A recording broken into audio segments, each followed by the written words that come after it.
Саламатсыңдар ма қыздар? Бүгінгі қашықтан оқыту бағдарламасы бойынша сабағымды бастамас бұрын мына әлемді шарлаған індеттің бетін аулақ қылып, қазақ халқының амандығы, дендерінің саулығына біз барлығымыз тілеулес бола отырып, осы сақтандыру шараларын мұқият сақтауымыз керек. Атамыз Бауыржан Момышұлы айтқандай, тәртіпке бағынған құл болмас. Сол үшін барлығымыз тәртіпке бағынып, тазалықты сақтап, үйде боламыз, бәріміз бірге болайық. Бүгінгі жаңа сабағымыздың тақырыбы жеке бас гигиенасы, өзіне күтім жасау. Оқу мақсатына тоқталып өтейік. Жеке бас гигиенасы не екенін біледі, түсінеді және анықтайды. Шаш пен тері гигиенасын зерттеп, сипаттайды. Жеке гигиена талаптарын біледі. Жеке бас гигиенасы жалпы күн тәртібі, тамақтану, тері, шаш күтімі, ауыз қуысын жақсы сақтау жатады. Жалпы жеке бас гигиенасы дегеніміз, ол күнделікті денсаулықты сақтап, оны нығайтуға бағытталған шаралар болып табылады. Атап айтатын болсақ, қыздар, тән күтімі, ауыз қуысы, тісті тазалау, ыңғайлы киіну, соның ішінде аяқ киімді дұрыс таңдай білген жөн. Тері адам денесінің сыртқы жабыны. Тері ағзада әртүрлі қызмет атқарады. Сол үшін біз теріні тазалықта ұстау үшін денені, басты сабындап, жуып тазалап тұруымыз керек. Жалпы тері күтімін еш уақытта денені терлетпеу, күнделікті тері, яғни ағзадағы зат алмасу процестерін не қатысады? Демек, дене температурасын үнемі тұрақты деңгейде болуын қамтамасыз етеді. Көптеген жаңағы қызмет атқарып отырады тері күтімі.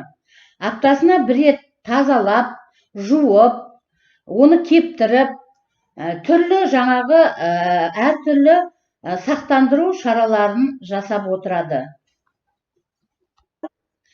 Ал енді қыздар, сол сияқты шаш күтіміне тоқталатын болсақ, шаш күтімін сабынның орнына айран немесе жұмыртқаның сарысын пайдалануға болады. Айранды бастың терісі мен шашқа жақсылап жағып, басты орамалмен байлап, 5-10 минуттан кейін ыстық сумен жуып тастаймыз. Сонан соң 1-2 жұмыртқаның ағын бөлек, сарысын бөлек алып, сол жұмыртқаның сарысын белгілі бір мөлшерде су бар ыдысқа құйып, әбден араластырып аламыз. Шашты сонымен жуып, тазалап болғаннан кейін шашты әбден кептіреміз. Шаш кеппей тұрып, орамал немесе қалпақ киюге болмайды. Себебі сол кезде адамның басы суықтайды екен. Шашты қаншалықты күтіп, жақсы қараған кезде шаш мықты, жаңағы тез өсетін болады екен. Ауыз қуысы. Ауыз қуысы 2 бөліктен, яғни ауыз қуысының кіре берісінен және ауыз қуысынан тұрады екен. Ауыз қуысы таза болу үшін біз әрдайым жылы сумен тұз салу арқылы шайып тұрғанымыз абзал. Өздерің білесіңдер, қыздар, күніне біз тісті 2 рет тазартамыз.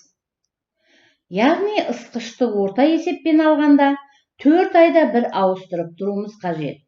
Ал егер де ысқышымыздың талшықтары синтетикадан жасалса, онда 6-8 айда ысқышты ауыстыруымыз қажет.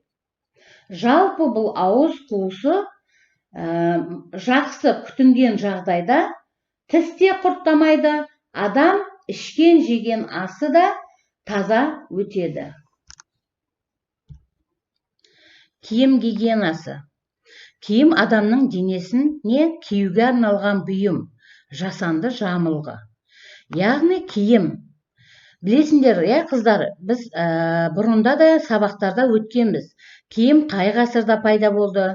Ертеде адамдар киімнің орнына не пайдаланды? Ең алдымен аюлардың, мысалға түрлі жануарлардың терісін өздеріне жамылғы етті. Одан кейін барып адамдар бір-біріне көзіне көз түсу арқылы, бір-біріне қарау арқылы, мейірім, жаңағы сезіну арқылы адамдар киімді ойлап тапты. Сөйтіп, ең алғашқы киімнің шыққан түрі бұл кендір. Мысалға, үйлеріңде аталарыңнан сұрасаңдар, бұрынғы уақытта жемді, бидайды қапқа салады. Сол кендір қапқа. Міне, алғаш киім тігіліп пайдаланған мата сол кендір мата деп аталады. Жалпы киім бұл адамның жаңағы денесін сыртқы қоршаған, яғни табиғаттың түрлі әсерлерінен қорғап тұрады. Оның тұтыну, яғни мәнімен бірге ғұрыптық және белгілі бір мақсатта қызмет ететін маңызы бар. Жақсы киінуге ұмтылатын кісілер жинақылықты, тазалықты, көптеген бойында қасиеттерге тән болуы қажет. Мысалға, өздерің жаңағы демалыстан кейін, Құдай қаласа, мектеп формаларыңды, болмаса үйге киетін киімдеріңді жуып, жақсылап жуып, үтіктелмеген мысалға киімдерді сендер киесіңдер ма? Жоқ, кимейсіңдер, Сол себептен де киімді тазалап жуып болғаннан кейін үтіктейміз, Балалар, есімізге түсірсек, білесіңдер, үтіктеу, яғни үтік дегеніміз бұл ылғалды жылумен өңдеуге жатады. Ылғалды жылумен өңдеу біз негізі үшке бөлінеді. Мысалға, жұқа киімді, орташа киімді, қалың киімді үтіктеу. Өз үтіктің ылғалды жылумен өңдеуіштің реттегіш жаңағы бұрандасын матаның жұқалығына, қалыңдығына қарап үтіктейміз. Синтетикалық киімдерді киюдің мүлдем қажеті жоқ, қыздар. Өздерің байқасаңдар, синтетикалық киім киген кезде денелеріңнен шешкенде, сытырлаған, болмаса бір жанған сияқты бір синтетика, қалай айтса, бұлай химиялық зиянды қоспалар өте көп. Сол себептен де синтетикалық киімдерді киюдің қажеті жоқ.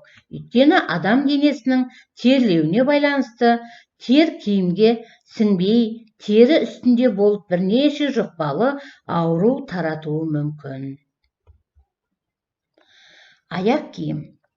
Аяқ киім күту бұл жалпы табан пішіні мен өлшеміне сай болу керек. Аяқты қыспау керек. Қан айналымына ешқандай кедергі келтірмеу керек.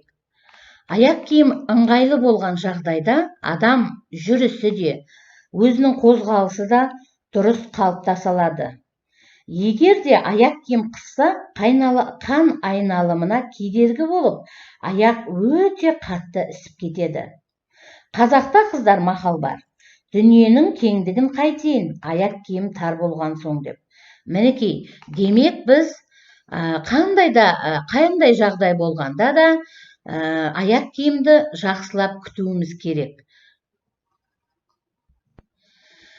Қыздар, бүгінгі жаңа сабағымыз түсінікті болса, жаңа сабағымызды аяқтай келе, өзге тілдің бәрін біл, өз тіліңді құрметте.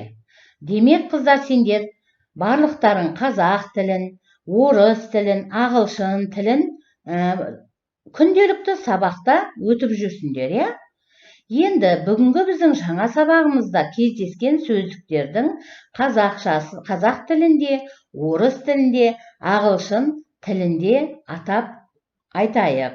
Мысалға, гигиена. Гигиена сөзі орысшада гигиена, ағылшынша хаген деп аударылады екен. Композиция. Бұл шаш құрылымы. Шаш құрылымына жалпы майлылығы, шаштың қуаттылығы, және жаңағы шаштың жұмсақтығы жатады екен.